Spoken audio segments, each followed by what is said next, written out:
Bismillahirrahmanirrahim. Assalamualaikum warahmatullahi wabarakatuh. Baik teman-teman, perkenalkan nama saya Sulian Andika Pratamar. Saya mahasiswa dari Universitas Islam Negeri UIN Syarif Hidayatullah Jakarta. Di sini saya duduk di prodi Hukum Pidana Islam di semester 4. Lalu saya di sini izinkan saya untuk menyampaikan tugas saya dalam mata kuliah Hukum Acara Perdata. Pertama, saya akan menjelaskan bagaimana makna tentang hukum acara perdata. Bila kita telaah kembali tentang cabang suatu ilmu hukum tertentu, maka selalu ditemukan dua bentuk hukum, yaitu hukum material dan hukum formil. Demikian juga dalam bidang hukum perdata, dikenal dengan hukum perdata material dan hukum perdata formil. Yang dimaksud dengan hukum perdata formil tidak lain adalah hukum acara perdata. Hukum perdata material sendiri sering diartikan dengan seperangkat aturan atau norma yang mengatur tentang hak dan kewajiban perdata. Hak dan kewajiban perdata ini diatur dalam pasal demi pasal dalam undang-undang yang telah dikodifikasi dalam atau belum. Dikodifikasi atau belum. Seperti Kitab Undang-Undang Hukum Perdata KUH Perdata atau disebut Burgerlijk Wetboek atau BW. Undang-Undang Nomor 1 Tahun 1974 tentang Perkawinan, UU Nomor 5 Tahun 1960 tentang pokok-pokok hukum agraria. Sedangkan definisi hukum perdata formil atau hukum acara perdata adalah rangkaian peraturan-peraturan yang memuat cara bagaimana orang harus bertindak terhadap pihak-pihak lain di muka pengadilan dan cara bagaimana pengadilan harus bertindak untuk melaksanakan berjalannya peraturan-peraturan hukum perdata. Definisi lainnya dikemukakan oleh Prof. Dr. Andes Sudikno Martokusumo dengan membuat definisi hukum acara perdata adalah peraturan hukum yang mengatur bagaimana caranya menjamin ditaatinya hukum perdata material dengan peraturan hakim. Sementara Retno Wulan SH dan Iskandar Orip Kartwinata SH mendefinisikan hukum acara perdata dengan suatu kaidah hukum yang mengatur cara bagaimana melaksanakan hak-hak dan kewajiban-kewajiban perdata sebagaimana yang diatur dalam hukum perdata material. Dari berbagai definisi di atas dapat disimpulkan bahwa hukum acara perdata merupakan suatu kaidah hukum yang mengatur cara dan prosedur hukum dan mengajukan, memeriksa, memutuskan, dan melaksanakan putusan tentang tuntutan hak dan kewajiban tertentu sehingga menjamin tegaknya hukum perdata material melalui lembaga peradilan. Lalu, selanjutnya kompetensi absolut relatif dalam hukum acara perdata. Kompetensi absolut pengadilan agama adalah kekuasaan pengadilan agama yang berhubungan dengan jenis perkara yang menjadikan kewenangannya. Pasal 49 Undang-Undang Nomor 3 Tahun 2006 tentang perubahan atas Undang-Undang Nomor Kompetensi Absolut 7 tahun 1989 dan perubahan kedua Undang-Undang Nomor 50 Tahun 2009 tentang Pengadilan Agama serta asas personalitas keislaman menjadi dasar kompetensi absolut pengadilan agama dalam menerima, memeriksa, memutus, dan menyelesaikan perkara-perkara A. Perkawinan, B. Kewarisan, C. Wasiat, hibah, wakaf, zakat, infak, sodako, ekonomi syariah. Selain dari yang tersebut di atas, pengadilan agama juga diberikan kewenangan Kewenangan apa itu? Kewenangan memberikan keterangan, pertimbangan, dan nasihat hukum Islam kepada institusi pemerintah di daerahnya apabila diminta. Dan yang kedua pun demikian, diberi tugas tambahan atau yang didasarkan pada undang-undang seperti pengawasan pada advokat yang beracara di lingkungan pengadilan agama, pegawai, pencatat akte, ikrar wakaf, dan lain sebagainya. Kompetensi relatif pengadilan agama dalam artian sederhananya adalah kewenangan peradilan agama yang satu tingkat atau satu jenis berdasarkan wilayah. Contoh, pengadilan agama Kabupaten Magetan dengan pengadilan agama Ngawi. Dalam hal ini antara pengadilan agama Kabupaten Magetan dan pengadilan agama Ngawi adalah satu jenis dalam satu lingkungan dan satu tingkatan, yaitu tingkatan pertama. Kompetensi relatif yang berlaku pada setiap peradilan dilihat pada hukum acara yang digunakan. Dalam hal ini pengadilan agama dalam hukum acaranya adalah hukum acara perdata. Pasal 54 Undang-Undang Nomor 7 Tahun 1989 tentang peradilan agama menerangkan bahwa dalam peradilan agama berlaku hukum acara perdata yang berlaku di peradilan umum. Untuk itu, dasar kompetensi relatif pengadilan agama adalah pasal 118 ayat 1 HIR atau pasal 142 RBG, pasal 73 Undang-Undang Nomor 7 Tahun 1989 tentang peradilan agama.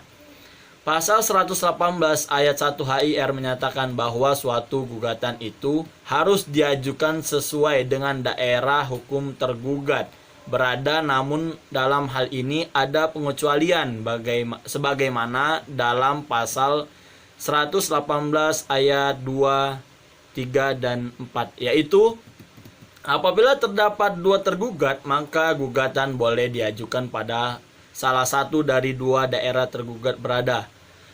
Seterusnya, lanjutnya, apabila tergugat tidak diketahui gugatan diajukan pada daerah penggugat. Dan selanjutnya, apabila gugatan yang diajukan terkait benda tidak bergerak, maka gugatan diajukan di mana letak benda tidak bergerak tersebut berada. Dan terakhir, apabila ada tempat tinggal yang disebut dalam suatu akad, maka gugatan diajukan pada tempat yang dipilih dalam akad tersebut. Selanjutnya, perihal perkara florentre dan kontensius mendefinisikan bahwa gugatan volunteer, gugatan permohonan adalah permasalahan perdata yang diajukan dalam bentuk permohonan yang ditandatangani oleh pemohon atau kuasanya, yang diajukan kepada ketua pengadilan. Pemohonan mana merupakan kepentingan sepihak dari pemohon yang tidak mengandung sengketa dengan pihak lain. Sedangkan gugatan kontentiosa, gugatan menurut beliau ialah gugatan perdata yang mengandung sengketa di antara pihak yang berperkara yang pemeriksaan penyelesaiannya diberikan dan diajukan kepada pengadilan di mana pihak yang mengajukan gugatan disebut dan bertindak sebagai penggugat dan pihak yang ditarik dalam gugatan disebut dan bertindak sebagai tergugat. Gugatan mana berdasarkan dalil atau alasan hukum yang mengandung sengketa. Selanjutnya yaitu perihal mediasi dilaksanakan. Mediasi tidak berhasil. Mediasi mencapaikan kesepakatan atau berhasil. Mediasi yang berhasil. Jika mediasi mencapai kesepakatan, para pihak wajib menghadap hakim dengan membawa hasil kesepakatan yang telah ditandatangani para pihak. Terhadap hasil kesepakatan tersebut, para pihak dapat 1. Meminta hasil kesepakatan tersebut dituangkan dalam putusan perdamaian atau akta dading. Dan kedua, mencabut gugatan sebagaimana klausula yang harus dicantumkan dalam kesepakatan. Jika hasil kesepakatan tidak ingin dituangkan dalam putusan, untuk perkara perceraian, maka jika tercapai kesepakatan penggugat atau pemohon wajib mencabut gugatannya atau pemohonnya akan tetapi apabila kesepakatan damai hanya tercapai sebagai selain mengenai perceraian kumulasi dengan perkara lain, maka hasil kesepakatan tersebut dapat diminatkan untuk dicantumkan dalam putusan atau dicabut. Kemudian mediasi yang tidak tercapai atau gagal. Jika mediasi itu tidak tercapai kesepakatan, maka pemeriksaan di persidangan dilanjutkan sesuai dengan tahapannya. Lanjut. Lalu di sini mau lanjut lagi perihal pembuktian. Pada prinsipnya proses pembuktian dalam perkara permohonan harus tetap ditegakkan, mengabaikan penegakan dan menerapkan ajaran dan sistem pembuktian dalam pemeriksaan permohonan dapat menimbulkan akibat yang fakta, seperti adanya izin permohonan untuk melaksanakan poligami. Ternyata yang diajukan oleh suami adalah surat bukti persetujuan poligami dari wanita lain, bukan dari istri pertama pemohon. Jika pengadilan hanya bersifat formil, maka bukti tersebut dianggap cukup bagi hakim untuk memberikan izin poligami. Akan tetapi, kalau diterapkan batas minimal pembuktian, surat dimaksud belum memenuhi unsur minimal pembuktian, harus ditambah unsur lainnya seperti pemeriksaan sanksi. Dan dalam hal ini, yang paling relevan didengar sebagai saksi adalah keterangan istri pertama. Seandainya hakim tidak benar-benar menegakkan ukuran batas minimal pembuktian, berarti bisa saja hakim dengan ceroboh mengabulkan pemberian izin poligami. Padahal ternyata surat keterangan disebut oleh calon istri kedua atau bahkan orang lain. Pembuktian yang ada haruslah mengacu pada ketentuan pasal 1866 KUH Perdata yang terdiri dari tulisan akte, lanjut keterangan sanksi persangkaan, pengakuan, dan sumpah.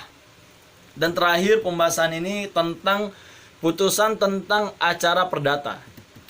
Putusan yang berisi pertimbangan dan diktum penyelesaian permohonan dituangkan dalam bentuk penetapan dan namanya juga disebut penetapan atau ketetapan. Bentuk ini membedakan penyelesaian yang dijatuhkan pengadilan dalam gugatan kontentiosa. Diktumnya hanya berisi penegasan penyataan atau deklarasi hukum tentang hal-hal yang diminta. Dan pengadilan tidak boleh mencantumkan diktum kondemnatoir yang mengandung hukuman terhadap siapapun. Juga tidak dapat memuat amar konstitutif, yaitu menciptakan suatu keadaan baru seperti membatalkan perjanjian, menyatakan sebagai pemilik atas suatu barang dan lain sebagainya. Begitu teman-teman. Mungkin cukup sekian pembahasan dari saya. Tugas saya cukup sekian. Jikalau ada kesalahan kata atau kekurangan, ya semuanya manusia punya kesalahan dan kekurangan. Saya minta maaf. Akhirul kalami unzur makola wala tanzur man kola. Assalamualaikum warahmatullahi wabarakatuh.